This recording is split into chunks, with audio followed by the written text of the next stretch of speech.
Bonjour à tous, je suis sur une parcelle de colza sur l'aire d'alimentation de captage de Saint-Thibault et donc je suis sur cette parcelle pour prélever quelques plants et faire des pesées de colza pour avoir leur biomasse, et ça va me permettre d'avoir la quantité d'azote absorbée par les colzas depuis leur implantation sur ces parcelles-là.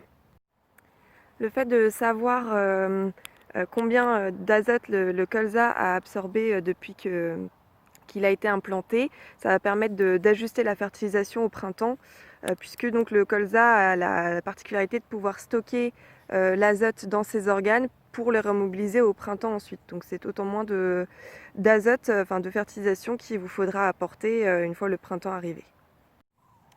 Pour effectuer les prélèvements, je vais marcher en diagonale de la parcelle et je vais faire 3 prélèvements à chaque fois de à peu près un demi-mètre carré de plants de colza que je vais couper à ras.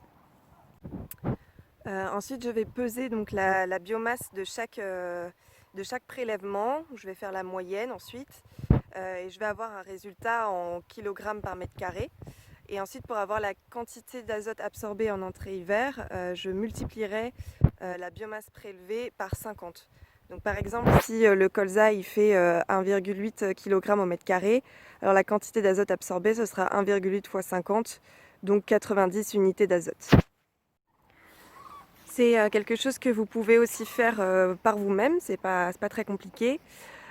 Sur les parcelles, par exemple hors de l'aire de captage, pour essayer d'ajuster votre fertilisation sur toutes vos parcelles de colza.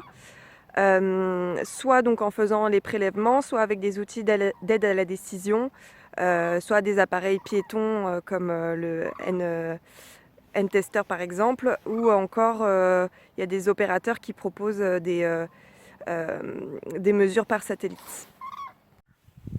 Voilà, donc on est à 813 grammes pour un demi-mètre carré.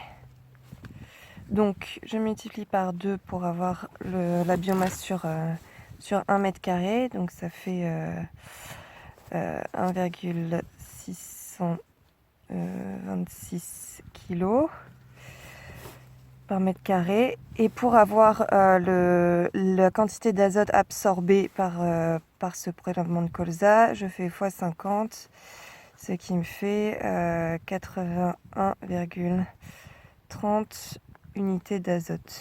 Donc 81 unités d'azote. Donc là, on a une parcelle avec quand même un beau colza qui a déjà absorbé 80 unités d'azote. Donc il faudra faire la moyenne avec la pesée en sortie d'hiver. Mais globalement, c'est un résultat que vous pouvez prendre en compte dans l'ajustement de votre fertilisation en sortie d'hiver et au printemps, puisque c'est déjà 80 unités d'azote qui sont assurées pour atteindre l'objectif de rendement. Voilà!